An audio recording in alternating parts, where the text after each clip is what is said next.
Son las 7 de la mañana con 6 minutos. Vamos a iniciar nuestra ronda de entrevistas y saludamos cordialmente, agradeciéndole su tiempo también al doctor Alfonso Zambrano Pasquel, profesor de Derecho Procesal en la Universidad Católica Santiago de Guayaquil y experto en defensa penal, así como magíster en Derecho Constitucional. ¿Cómo está, doctor? Orlando Murillo lo saluda aquí en OMC Noticias. Buen día.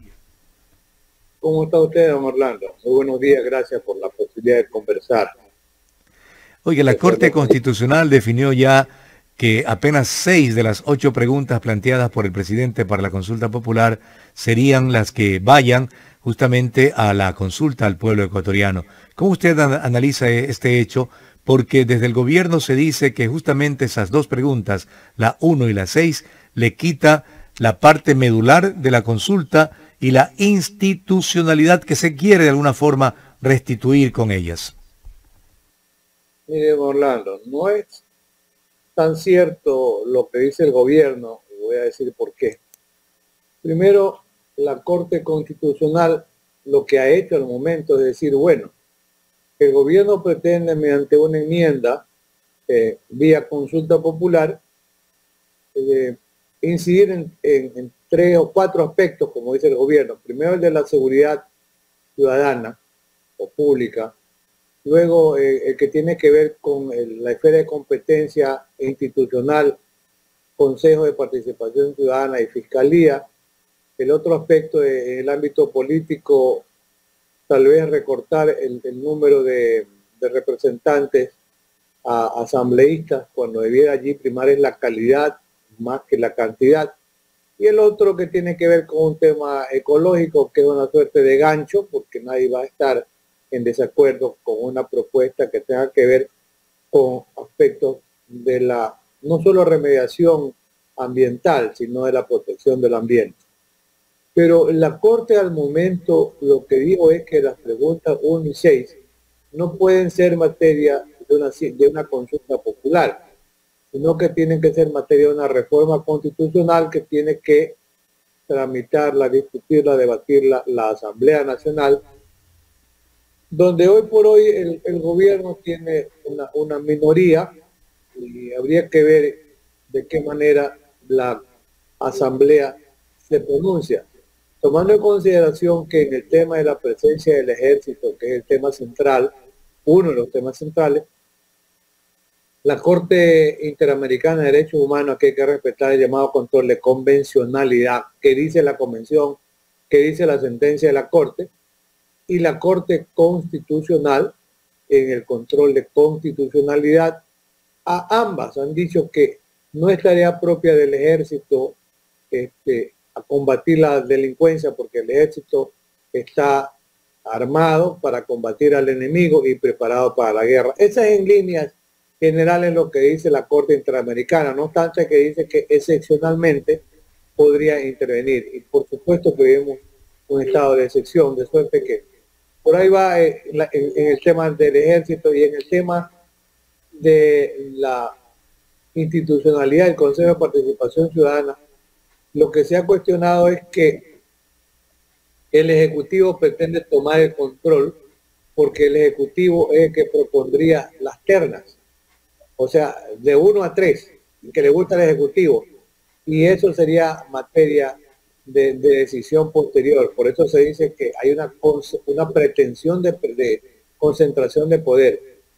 Pero además dice la Corte, en la parte final del dictamen, que en 20 días se van a pronunciar sobre el contenido del resto de, o sea, prima facie no es verdad que haya dicho la Corte, oiga, pues mediante enmienda el resto va para consulta, no tendrían para qué hacer una trabajo que ya está en marcha y que se han autoimpuesto 20 días, donde va a decir definitivamente la Corte Constitucional, estas preguntas pueden ser materia de una vía enmienda, de una consulta popular, o estas, como dice la Corte, ya van a analizar, estas tendrían que ser materia realmente de una asamblea constituyente.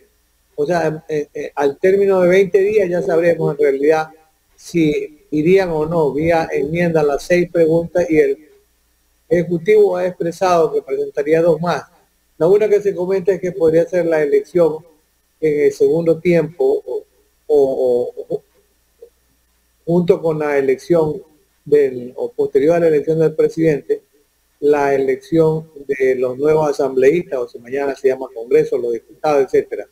Porque la idea es que un ejecutivo que gana una elección está fortalecido y podría tener una bancada de mayor número. Pero insisto, ahí el tema no es la cantidad, sino la calidad.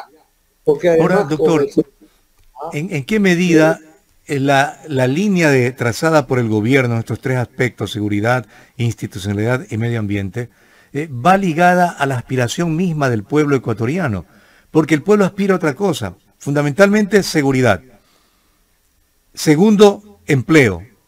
Y tercero, que se supere toda esta situación de corrupción que impide a los asegurados alíes tener medicina y al pueblo llano que va a los hospitales, a los centros de salud, subcentros, tener también medicinas del Ministerio Público, ¿verdad? Perdón, del Ministerio de Salud Pública. Entonces, si no hay una sintonía, ¿qué está pasando? ¿Qué cree que está pasando por el gobierno nacional cuando plantea estas 8 preguntas? En donde algunos inclusive ya dicen, si el presidente tiene la potestad de definir y decidir cuándo las Fuerzas Armadas pueden intervenir o no en el control de la delincuencia, de un lado. Y en cuanto a la extradición, hay instrumentos internacionales que también pueden guiar a un gobierno a extraditar a una persona cuando lo pide otro país, en cuanto al crimen transnacional.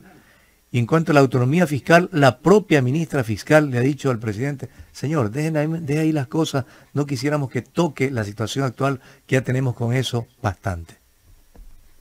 Pues mire, en el tema de la extradición, en estos tiempos, y una vez que se puso en debate el tema, se hace la primera pregunta, ¿y cuántos ecuatorianos podrían ser extraditados en el año? 8, 10, tal vez, ni tanto. Habría que hacer una lista para ver cuántos ecuatorianos que están incursionando en la delincuencia organizada, que son líderes de organizaciones, están siendo pedidos en extradición por el Departamento de Justicia. En el caso siempre interesa a Estados Unidos, ¿verdad? Porque tiene una justicia que debe admitirse, es insobornable, es anticorrupción. En consecuencia, la pregunta es ¿cuántos? Porque también esa es la ilusión del espejismo, 8 o 10. Además que según el planteamiento que se hace para la propuesta de enmienda es que el Estado requirente es el que va a determinar, que no es el Ecuador, si quieren extradición a un ecuatoriano que tiene que estar procesado en el país que demanda la extradición. Yo creo que la mayoría de los líderes de organizaciones criminales en Ecuador no tienen procesos penales en el extranjero y en Estados Unidos tampoco. Las cárceles en Estados Unidos están sobrepobladas. Yo no sé en realidad, eso es derecho penal simbólico, como decía un gran jurista alemán, Hatzemer, para decir, vea, tenemos la respuesta, le van a tener miedo a la extradición. No, el tema por ahí no es la ilusión, como yo digo, el espejismo, porque serán muy pocos. El tema central, como usted bien dijo, don Orlando, es el tema de la seguridad ciudadana. Lamentablemente, ¿qué es lo que ha hecho y qué es lo que hace la delincuencia organizada violenta? Le da respuesta al Estado y le dice, el Estado no puede con nosotros, y le digo, eso tiene 3 niveles de explicación. Primero, la lucha por territorios que está reconocida, se aprenden las mañas de los carteles extranjeros y hay una pelea interna, incluso dentro de la propia cárcel y fuera de la cárcel. Entonces, es una pelea interna, sí. 2, es una manera de consolidar el proceso de extorsión. Por eso a una señora que daba $20 por semana y un día dijo no les voy a dar, la mataron. La mataron porque es un mensaje de terror hacia el resto de la población. Ahora van a robarse un carro, primero lo matan al conductor y después se llevan el carro. Antes se llevaban el carro. Es decir, eso es una respuesta a la delincuencia armada que dice, crea el terror, el pánico en la nación, en la vía de las extorsiones, que son un tema que hace 100 años en Estados Unidos lo utilizó la mafia ítalo-norteamericana.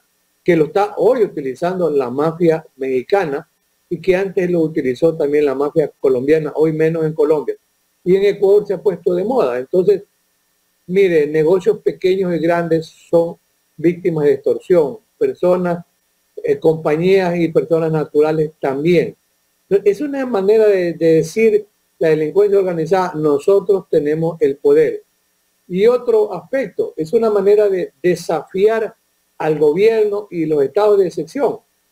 Y le digo como ejemplo penoso el que pasa con la teniente o subteniente de la policía. La delincuencia organizada no repara, va a balear una unidad de la policía. ¿En qué país está Ecuador?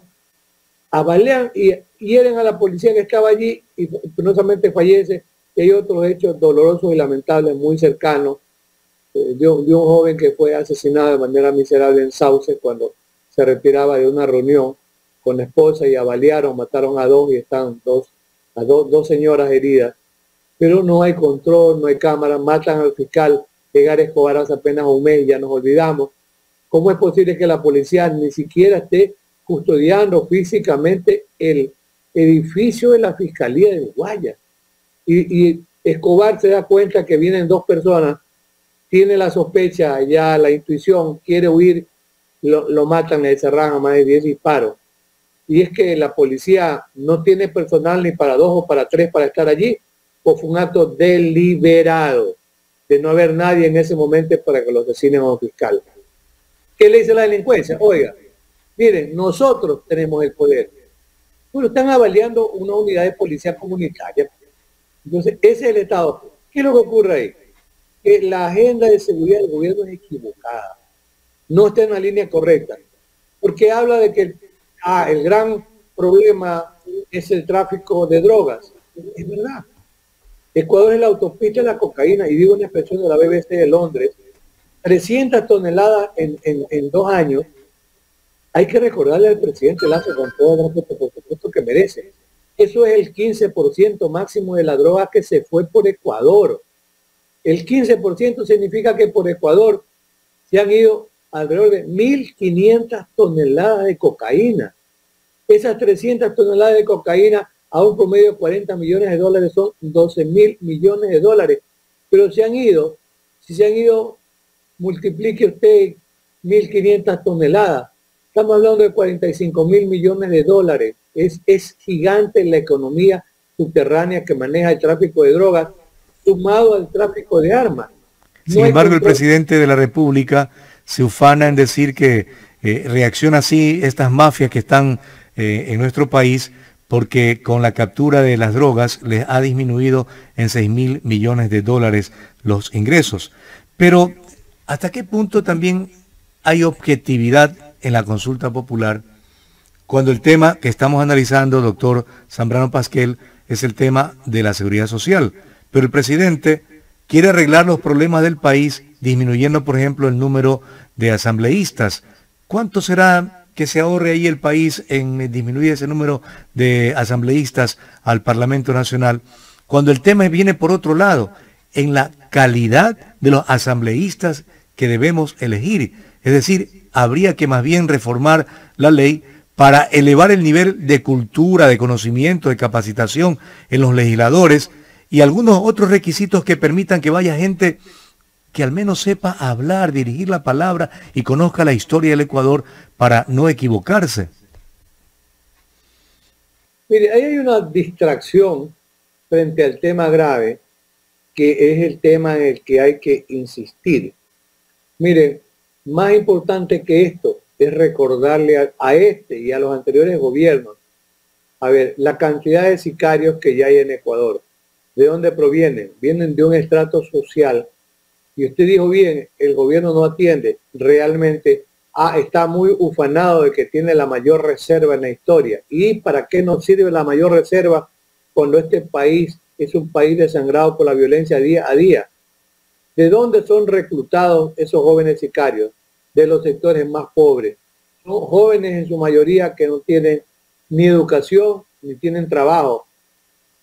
Y mientras tanto el gobierno no atiende realmente al tema de salud, y como usted bien dijo, se sigue enferiando y el proceso de corrupción institucionalizada en el tema del manejo de la salud pública es cierto. No hay posibilidades de educación. Muchos niños no están yendo a la escuela por la misma razón de inseguridad y por la mala condición de los centros escolares. El gobierno tiene que apuntar, y por eso dije que es una agenda equivocada, tiene que apuntar ¿a qué? A las bases sociales de las que se nutre la delincuencia organizada. Si no, no vamos a ir a ningún lado, y al contrario, estamos nosotros frente a un tobogán infernal. Lo experimentó Colombia. Hoy Colombia, Medellín pudo superar su problema, pero con un cambio de un diseño de seguridad que apuntó a la educación, a la salud, a la vivienda y al trabajo. Pero es un proceso que ha durado 20 años. Pues no es un proceso que termina para hoy o para mañana, no. Pero aquí ni siquiera se empieza, porque hay el interés más policía. Pero más policía es un mayor gasto para el Estado. Con la cantidad de policías podría ser suficiente, y si usted habla del aspecto numérico, hay alrededor de 110.000, por lo menos, servidores de las agencias o compañías de seguridad privada que podrían recibir entrenamiento policial, militar, para el correcto manejo de armas, y que podrían ayudar a la policía en el tema de la seguridad. Entonces, o sea, si estamos hablando de que se hace necesaria la presencia disuasiva o preventiva de mayores elementos, podría incorporarse al sector de la guardianía privada, más el sector de las guardianías municipales. Tienen policías municipales más de un municipio, y también podría ser una policía municipal que debidamente entrenada pueda utilizar su arma para una mayor protección ciudadana. Si es que estamos hablando del tema de protección, y cuidado con el tema de porte de armas, porque el porte de armas, las armas fueron creadas, como yo sigo sosteniendo, para la guerra, y las armas fueron creadas para matar. Las armas no han sido creadas para la paz. Y hay por lo menos 4 factores allí que tienen que ser tomados en cuenta.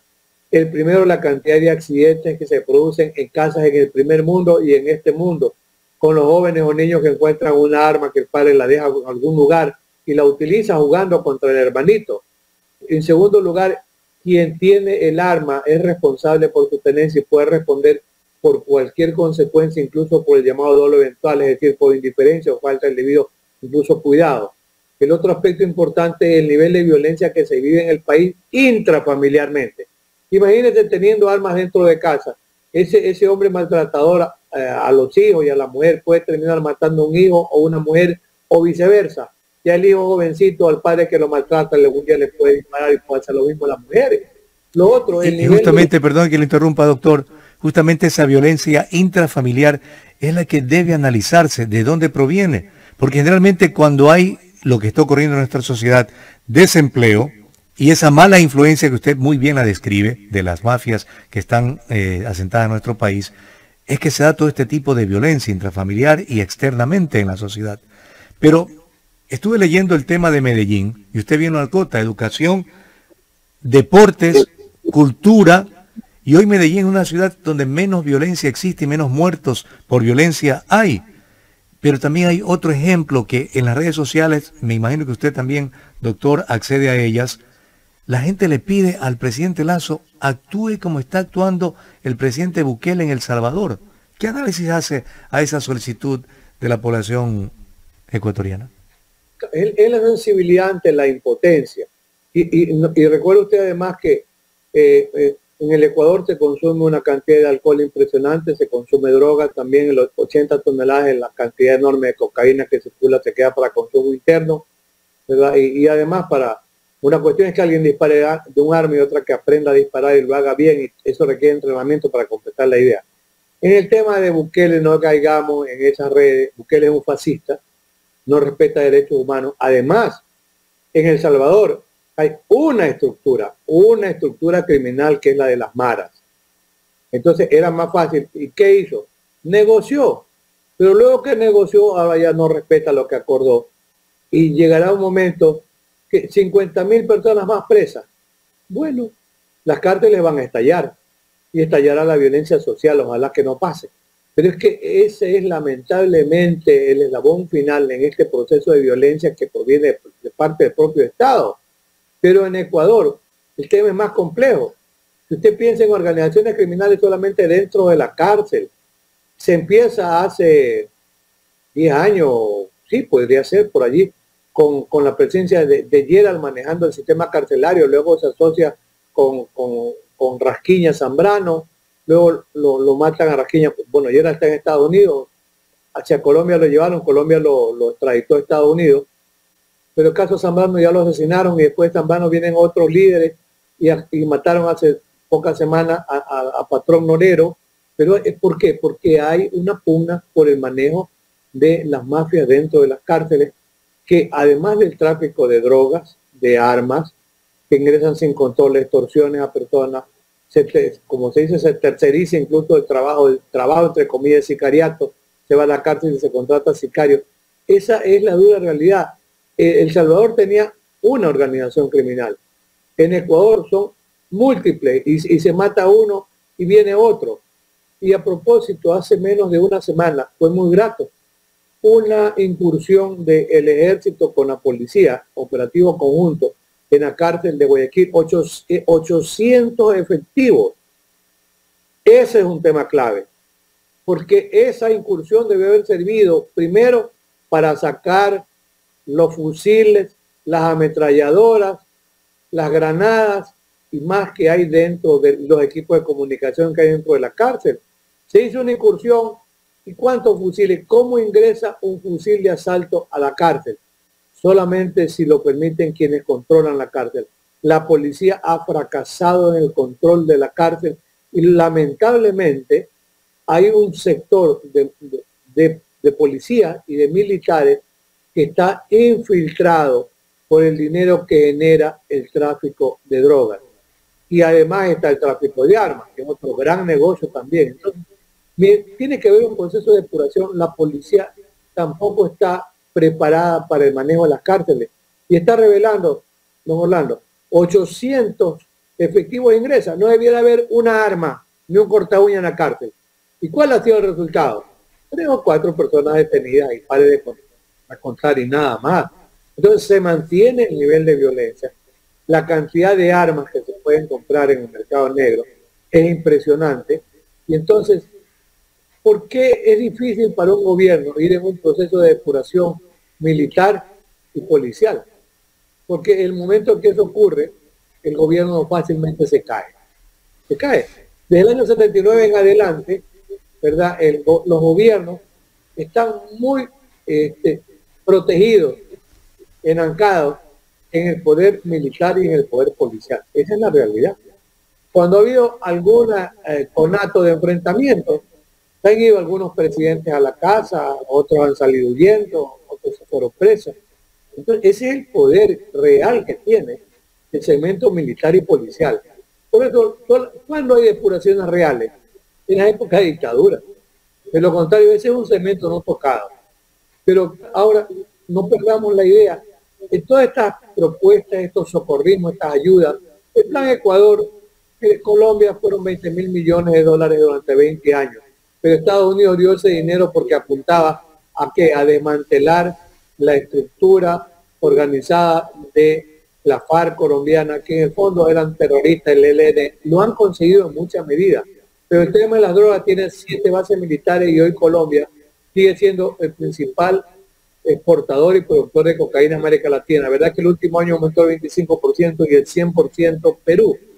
Pero esa es la realidad frente a esta hidra que se pretende enfrentar.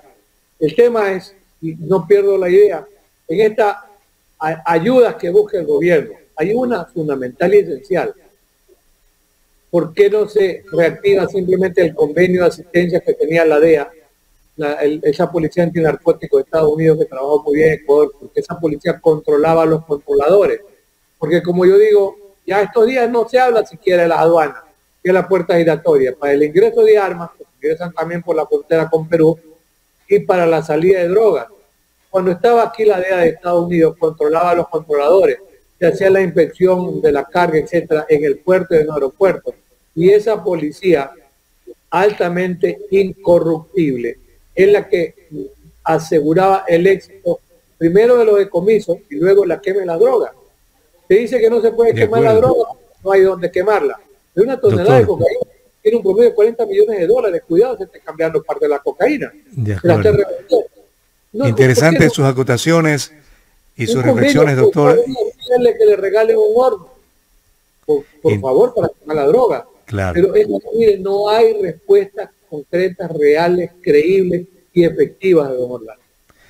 Doctor, muy gentil por su tiempo, muy sabias sus explicaciones respecto al tema. Ojalá que el gobierno preste oído, que la soberbia del presidente se disminuya y pueda escuchar a los medios de comunicación, a personajes como usted, para que pueda aplicar medidas que auténticamente disminuya la inseguridad que hoy vivimos. Muy gentil, doctor Alfonso Zambrano Pasquel, por su presencia aquí en OMC Noticias. Buen día.